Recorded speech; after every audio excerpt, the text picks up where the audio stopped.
Welcome to the Science for the Public lecture series. Science for the Public is an organization committed to bringing science information and issues to the general public. Visit our website for our program listings and blog.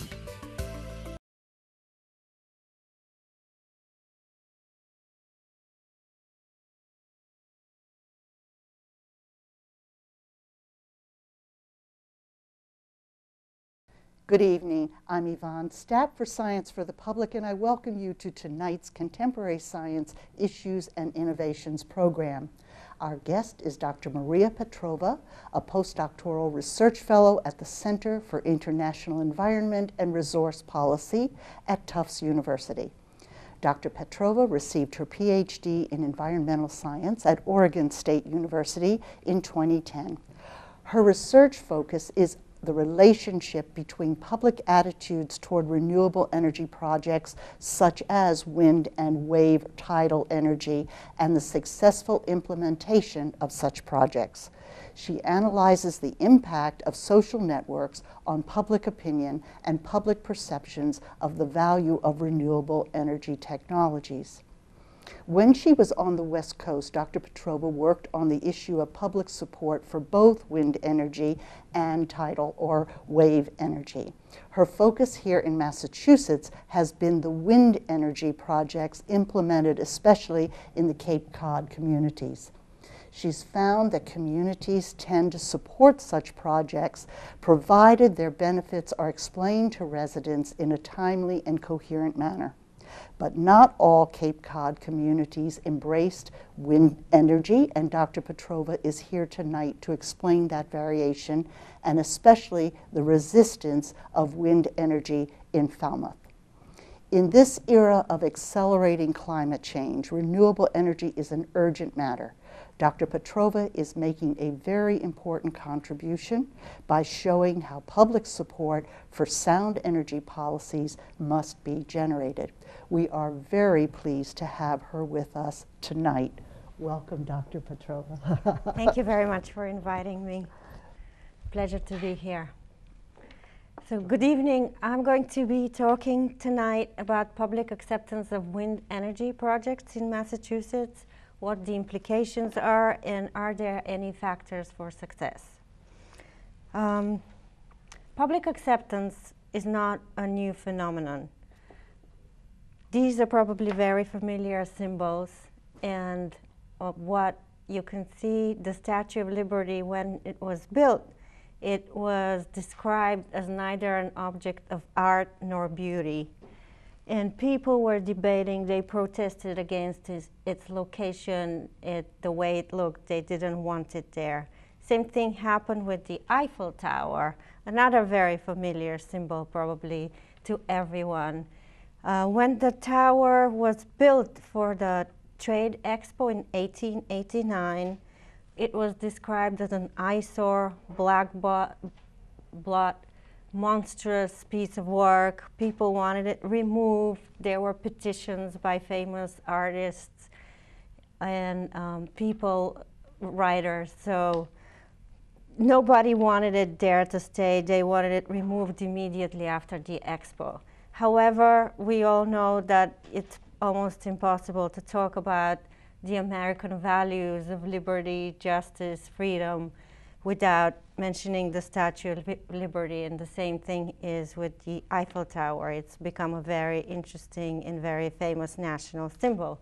So public acceptance has been shown as a major factor all along, and it has played a very large importance in renewable energy policy, in the siting of social facilities, any type of facility that's been sited anywhere, traditional energy projects, they have encountered resistance, and we've always wondered how can we site these things better so their siting moves smoother. At the Center for International Energy and Resource Policy, we were wondering what makes it so hard in Massachusetts to site wind energy. Why is Massachusetts named the NIMBY capital of the world? You can see it mentioned in some publications. So we were wondering, are there any success factors that we can point to policymakers to smooth the process? What we did is we selected a couple of projects. We asked the questions that I'll show a little later. We conducted surveys, and I'll present the results of those surveys with a little discussion at the end. Before I move into my results and my study, I just wanted to give you a perspective of what one turbine can do, how many homes can be powered by one turbine, or 1 megawatt. A turbine that produces 1 megawatt of electricity can power about 250 homes, and the average American home uses about 10 megawatt hours of electricity annually. Wind installations in America have been growing very quickly in the last years.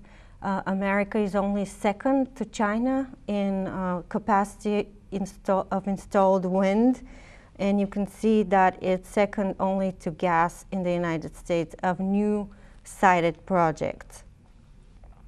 The top 5 American states are Texas, Iowa, California, Illinois, and Minnesota.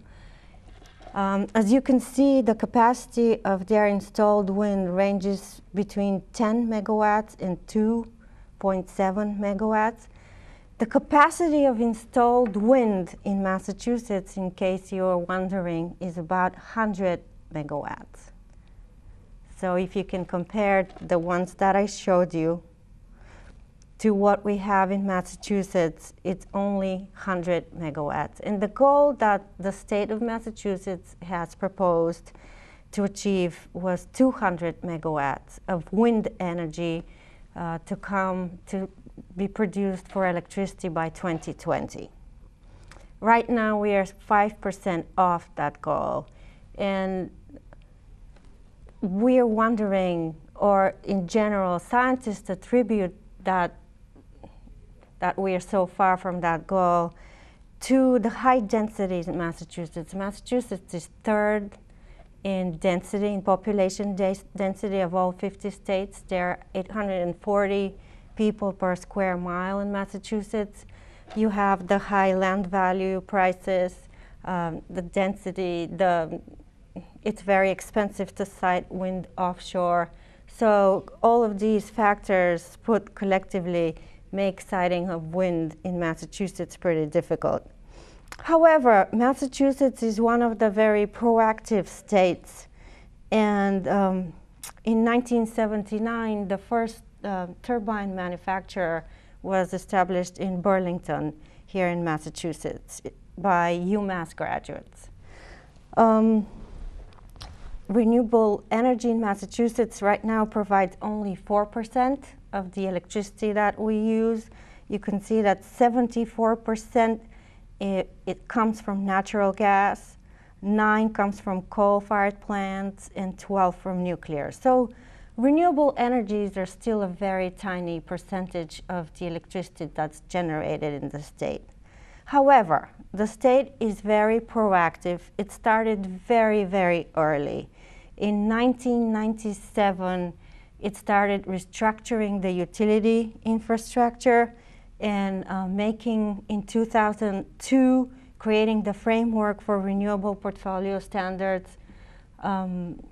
Very early, Massachusetts was one of the first states to adopt the renewable portfolio standard, and it requires utilities to have certain percentage of the electricity that they're selling to be generated by renewable energy sources. So as you can see, the percentages are increasing. Here, 1% by 2003, 15% by 2020. And we are now at about 6%. So, however, what Massachusetts did is try to increase renewable energies, try to reduce greenhouse gas emissions, and try to increase energy efficiency. So with all of these acts that have been adopted in Massachusetts, Massachusetts is right now #1 in energy efficiency.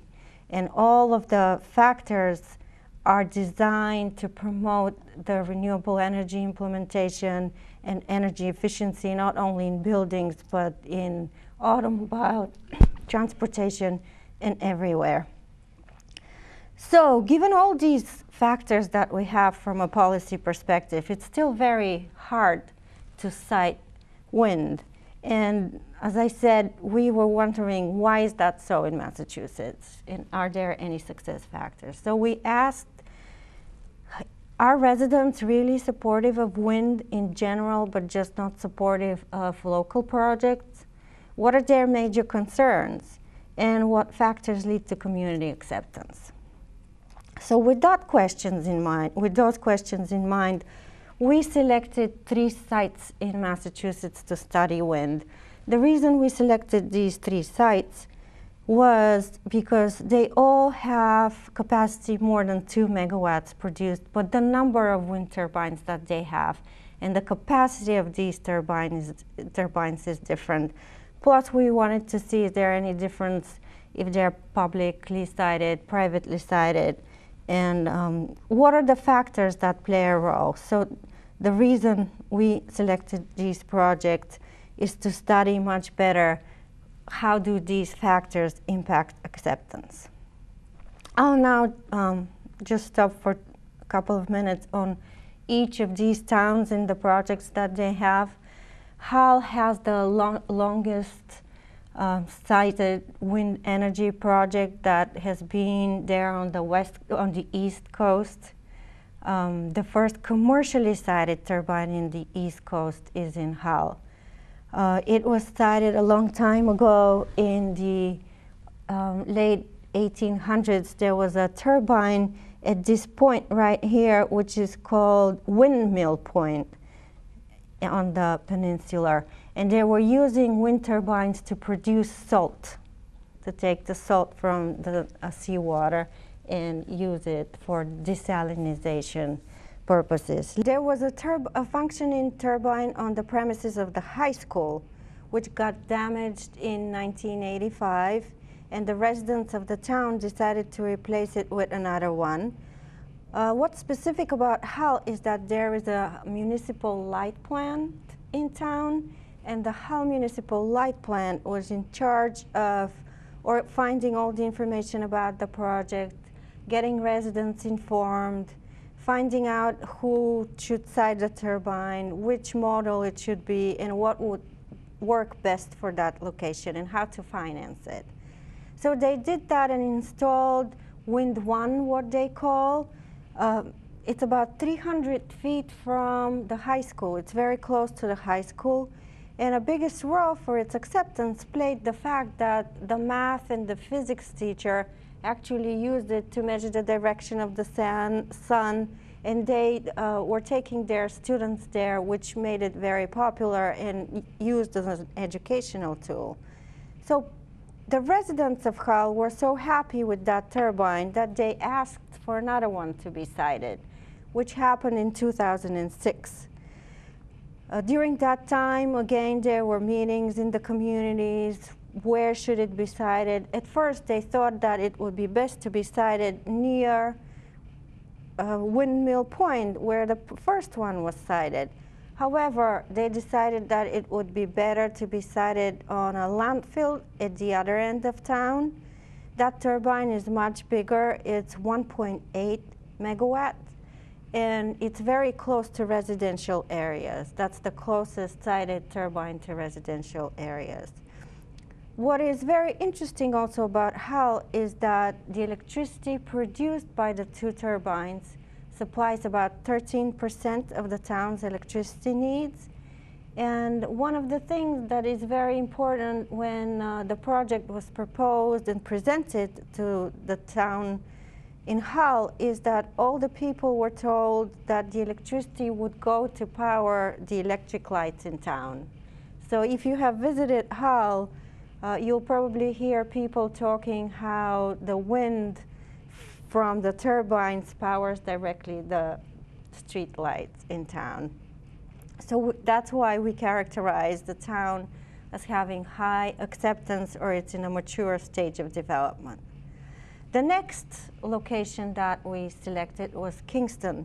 What's characteristic about Kingston is that it has 5 turbines, one tiny one that powers about 60% of the MBTA transfer station that is there, one that belongs to the town. It's called the Independence, and it was sited on April 15th, 2012, and 3 private ones that are owned by the first woman wind developer on her site, which is a gravel pit. They're all each 2 megawatts, and they supply about 60% of the needs of the nearby areas. However, the electricity from there is being sold directly to the grid. There are some problems in Kingston concerning visual. Some people say it's too close to the highway. It's only 300 feet to the highway, but still they worry about ice throw. And ice throw is when in the winter snow accumulates on the blades and they turn and ice pieces or ice blocks can fall on the highway. So people worry about that. There haven't been any instances anywhere near, but still that's a worry that people have there. They also worry about noise and flicker. So that's one of the reasons that we call Kingston, we've named it Emerging and Engaged. And the last project that we started was Falmouth. So Falmouth has its turbines sited most recently. All of these projects started to materialize pretty much in 2008 with the Green Communities Act in Massachusetts. And that's when the green communities were formed in these towns. That's when they started putting towers to measure the velocity of the wind and see what's the best location to place them. So Falmouth decided that they can put 2 turbines on the wastewater treatment plant, and together these 2 turbines would supply about 60% of the energy needs of the wastewater treatment plant. So the turbines have been in operation, the first one since 2010, the second one a little later, but they've been in operation on and off because of concerns that residents have, especially neighbors, about noise and health effects of those turbines. And that's the reason that we call Falmouth's development pretty much in intensive care. There was recently a vote that took place in the town of Falmouth. The residents were voting to either keep the turbines or remove them. So Falmouth has the potential to become the first place in America and anywhere in the world to have functioning turbines removed because of citizen complaints. So in order to study what's happening in these towns, or at least to get a snapshot in time of what people think about those projects, we conducted a survey in last spring and summer, in April and June of last year. What we did is we mailed surveys to 1,200 people in each of these towns. There was no restriction on who can return the survey, except we wanted residents who are 18 or older. So that was the only restriction on the survey. It was a random sample survey, and the addresses were purchased from Survey Sampling International. We did 3 waves of mailing, which is the typical standard procedure.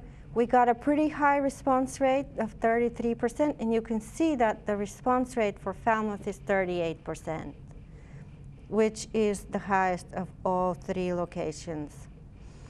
The survey consisted of 34 questions. That's the first page of the survey that you can see, and the questions were split in 3 sections, and they probed into citizens' knowledge and concerns about wind energy, their attitudes and values, and some socio-demographic characteristics like age, gender, income level, and how close they live to the turbines.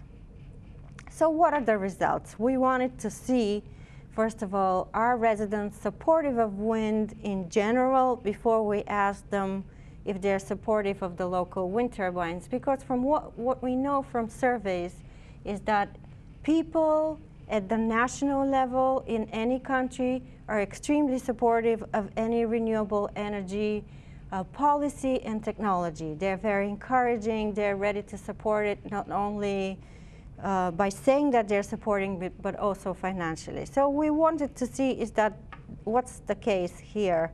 What's the general attitude of people in Massachusetts? And you can see here that support for building wind turbines is very high. The general attitude, people say that they have very positive and positive. You can see it ranges from 71% in Falmouth to 88% in Hull. So basically across the board, the majority of the population supports wind energy. Where there are some differences are how support differs based on different locations. And there is this theory in the literature that's on wind energy called the proximity hypothesis, that people who live closer to proposed sites are the ones who don't want it, or who are mostly against it. So the further you go, the acceptance grows. So we wanted to check, is that the case here? And you can see that pretty much our results follow that hypothesis. What is striking is that, first of all, for Falmouth, which is the green bar here, I'm looking at the 65%. 65% say that they support the building of wind turbines in their communities. And that result wouldn't be surprising so much by itself, but we have to account for the fact that we got a 38% response rate. And usually we know from marketing research, business research, any type of research, that people who respond to surveys or to anything are people who have a problem. Usually the people who return surveys are the ones who have the most negative opinions, the ones who have to complain about something. So it's very surprising that 65% of the people from Falmouth actually support the building of wind turbines within their community. And the other thing that I would like to point your attention to is that support for building turbines within one's community is a little higher than even support for building turbines offshore, which is another interesting fact that comes out of these results. So the next things we wanted to find out are what are some of the major concerns that people have that influences their attitudes toward wind. And from a very large literature review, we see that their perceptions differ based on visual and landscape concerns, their socioeconomic concerns, environmental, and a very important factor is how the process takes place. Do people trust the process? Are they given enough information? Do they believe that the outcome will be fair and the process will be fair? So all of these factors taken together give us a better representation, a better view of what's happening in each town, and I'll compare those results for you. So the visual and noise concerns that we have, or landscape concerns, it has been established that in general the visual and aesthetic perceptions that people have are the most important in wind energy specifically, because you can't hide wind turbines. They're so big.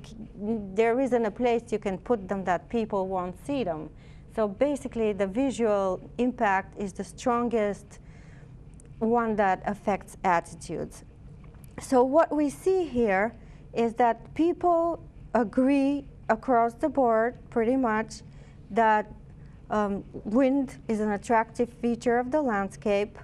What are the greatest differences here, however, are the ones for Falmouth again. We're looking at the green bar, that wind turbines create noise and shadow flicker. You can see that the results from Falmouth and from the other two towns differ substantially. And what is also very interesting is that the concerns about wind and the impacts of wind are concerning noise in Falmouth and health effects. And it turns out that here 60% say that they create shadow flicker, which is something that we didn't actually expect. And shadow flicker is the flicker or the shade that the turbine has when the blades turn on the ground. So when the sun is at a specific angle. So when the sun is pointing at a wind and the blades turn, you can see the shadow and the shade on the ground, and that's called flicker. So people apparently are concerned more about flicker than they are about noise in Falmouth. And something else that is interesting is that while 9% of the residents in Hull don't have a problem with the wind turbines, you can see that almost 1/3, here 28%, agree and strongly agree that wind is an intruder in my community. And the fact that some kind of a facility or establishment or anything new impacts community cohesiveness and community well-being is a very important factor. So what has been found and what we asked is, how has the quality of life been impacted in your area? And what we see is that while the residents from Hull, which is the red color, 50% of them say it's for the better. In Kingston, 68% say there is no change. 38%, which is a pretty large percentage, say that the wind turbines have affected the quality of life in their area to the worst. Falmouth has gone through many battles in the community. There are people who want the turbines taken down by all means. They can't live in the area. They have terrible noise implications. They're saying that their health is affected, when in general noise or something that is constantly bothering you is happening and you can't sleep, then the factors that happen or the next steps are depression, people can't concentrate. So these are the health issues that are in general associated with the noise produced by the turbines. And it's been given a name. It's called wind turbine syndrome, and it's coined by a doctor here in Massachusetts, Nina Pierpont. It hasn't been proven scientifically that noise impacts people either negatively or positively, in most cases negatively, from wind. However, what has been pointed out in the literature is that there is a link between noise and noise annoyance, the mechanical noise and how annoyed people are. And that link is mostly explained with 3 factors.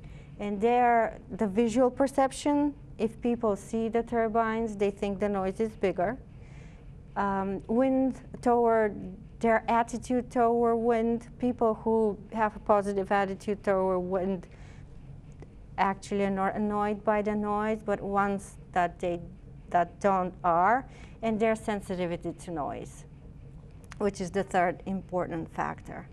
So we wanted to see what of the visual and noise characteristics of the turbines actually impact people. And we asked 2 related questions. One is, can you see the turbines from your homes? And then only for the people who answered yes, we asked them, so do you find looking at the turbines displeasing? And what we see from these 2 graphs is that while 59% of the residents from Hull can see the turbines, only 7% find looking at them displeasing. So what we see is a reversal of answers. We see that in Falmouth, although only 16 can see them, 16% of the people can see them, 38% find looking at them displeasing. And that reversal of answers is even more pronounced when we discuss noise. So we ask people, can you hear the turbines from your home? And if yes, do you find the sound annoying? And what we see is that only 10% of the respondents from Hull can hear the turbines. but they do not find the sound annoying. Here, 23% only find the sound annoying, while for Kingston and Falmouth, especially for Falmouth, what we see is that 8% of all the respondents can hear the turbines, and of them, 83% find the noise annoying. So you can see the difference, what I call response reversal, how it happens regarding noise. So apparently it's not just the noise, it's the whole situation. It's mostly the procedural factors, and I'll take a look at those too. So the socioeconomic factors are found to play a very important role in people's attitudes toward any siting issue. And in wind, one of the major concerns is that properties would lose their values. We have indications from the literature based from the National Resource Lab that property values decline for a little bit during project construction, and then they go up again. We don't have actually data that has examined projects longitudinally for a long period of time. So people basically, we can see here, 48%, almost 50% of the respondents from Falmouth agreed that wind turbines decrease property values. Wind turbines have been in Falmouth for a very short time. These are the most recently cited ones. But this is all indication that people get their information or form their opinions based on perceptions. There are studies that are done in Massachusetts that say that property values can decrease by up to 25%.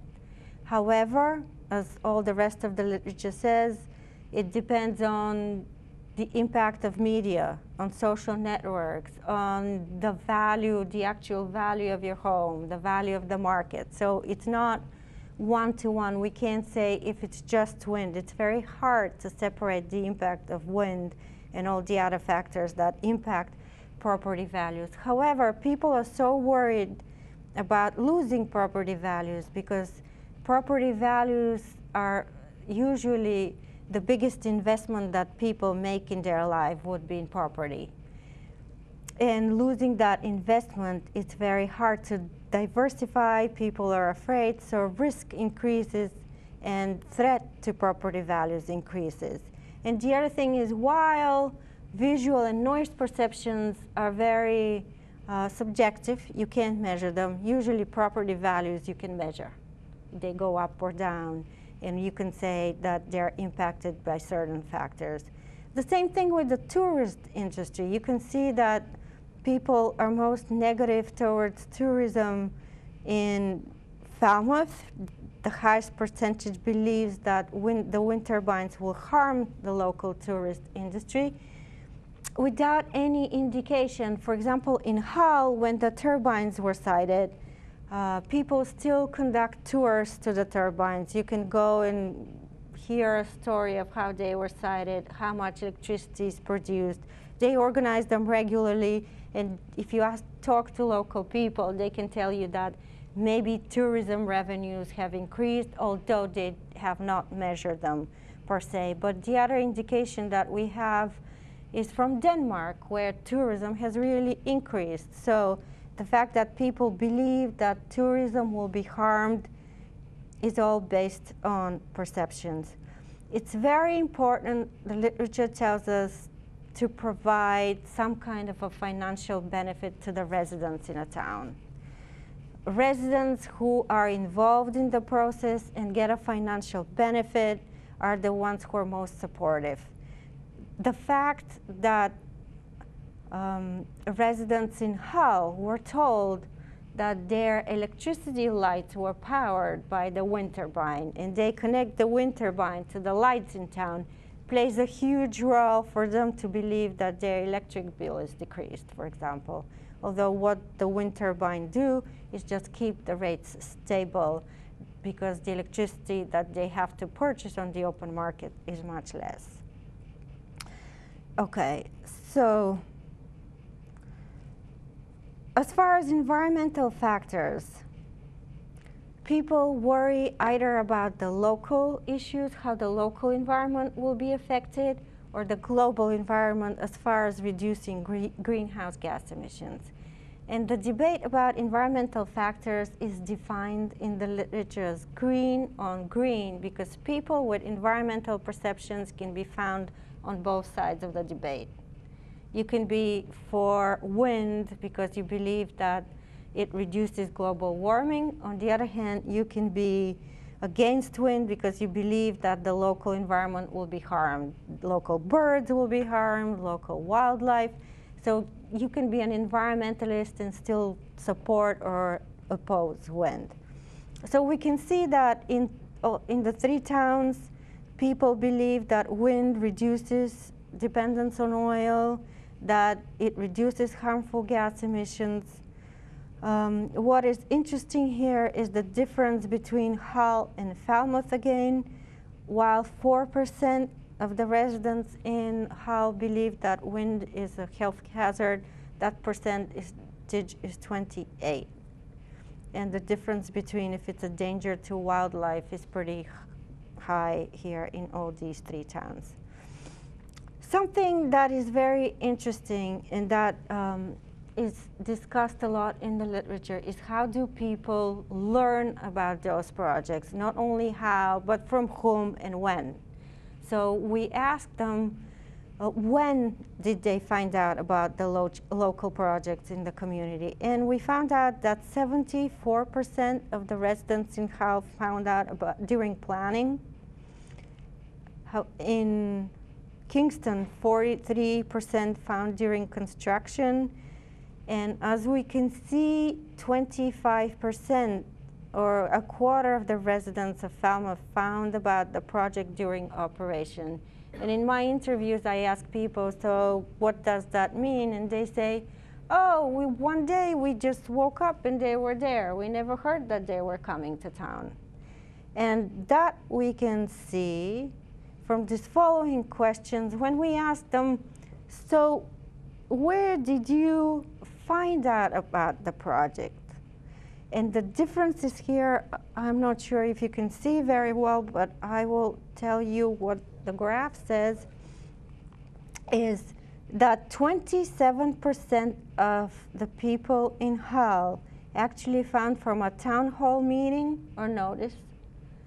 The Hull Municipal Light Plan did a very good job. They sent information about the project with the electric bills, so people knew when meetings were taking place, were able to participate. So 27% found from the town hall, and 8% found from the energy committee. So that's 35%. More than 1/3 of the people found from an official source. Where what we see here is that especially for Falmouth, 67% found from the media, which says that either people trust the media more and they look to it for information, or the town did not do a good job of informing the people. Which one of the two needs to be checked further? We just have a hypothesis of which one of the two, but showing that 67% of the people did not find from an official source or from the media only is a pretty good indication that people were not involved in the process. We also asked them how important it is to get adequate information, and you can see that in all towns they all agree that's extremely important, and especially in Falmouth. People believe that they should get adequate information. And the last question that we were examining was, what are the factors that lead for people to accept or oppose turbines? And the questions that we asked is if they supported the project pre-construction. We wanted to know how many of the people actually supported the project. And what we see is that while 62% of the respondents from Hull supported the project, about half either supported or did not know about the project in Kingston and Falmouth. What is even more dramatic in their responses as a change is if their support has changed since the beginning of the operation of the project. And we see that in how people say 75% that there is no change, while in, and pretty much in Kingston, 64%, while in Falmouth, again, we see that this difference, 40% say that they have become less supportive, while in 47% say they have no change. So based on these results, if I can summarize, or if I may give advice to policymakers based on all these data, it would be that people need to feel engaged in the process. How you engage them, how you provide information, that it needs to be adequate, it needs to be timely. People's concerns need to be voiced, and somebody needs to respond to those concerns is very important. The fact sometimes that you do not have formal opposition doesn't mean that you won't have it at the end. And the same thing is with support. You might have a large support. Falmouth is an example of people who support the project, and at the end, based on a few neighbors who are very vocal, these turbines might need to be removed very soon. The other thing that I would like to give as an advice to policymakers, and I've named my framework jokingly with the acronym ENOUGH, and it states for engagement, never use NIMBY, understand, and facilitate. It's very important not to use the acronym NIMBY. It's used as pejorative. People are insulted when they hear it. They have very serious concerns sometimes, and they need to be listened to. If people don't voice their opinions and their concerns, the opposition only gets stronger. So there is no need to use NIMBY. It doesn't do anything. It doesn't describe all the motives for opposition. And the other two things are, you have to understand what's happening in the community. You have to get some kind of baseline information to know how people felt before the process, after the project, what motivates them to support or oppose a project. And the last thing is, it's extremely important for policymakers to set those important goals of achieving 15% of wind by 2020, for example, for Massachusetts. But it's even more important to get those goals communicated to the communities, and for the communities to be engaged in the process, and they to be able to form and have a say in what their energy future should look like. And on my last slide, when we talk about policy goals, it's very important to have an alignment between citizen values, what citizens value, and the goals of our policy, be it renewable energy policy, environmental policy. There should be always an alignment between these two. And the way NIMBY has been defined, back to NIMBY again, the definition of NIMBY is a person who is protecting their own turf.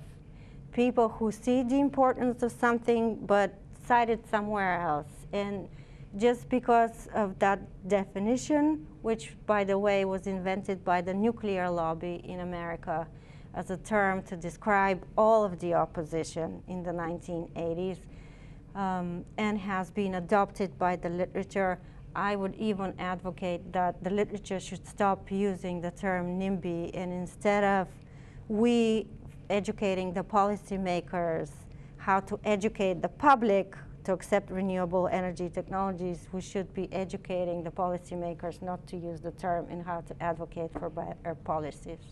So thank you very much.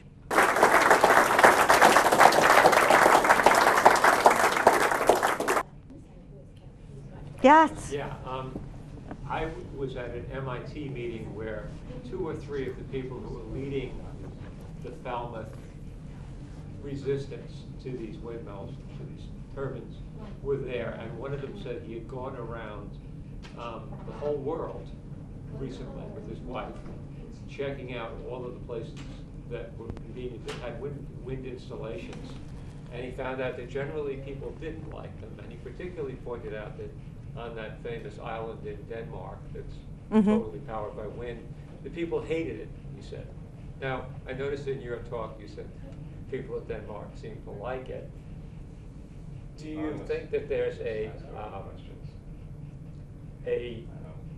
disconnect between receiving factual information based on the biases of one's position? Definitely, definitely. And that goes not only for what you heard, but even for noise and impact on property values, on tourism. This is all in America, that's so recent. It's based on anecdotal evidence. It's all who heard what they read on the internet, blogs,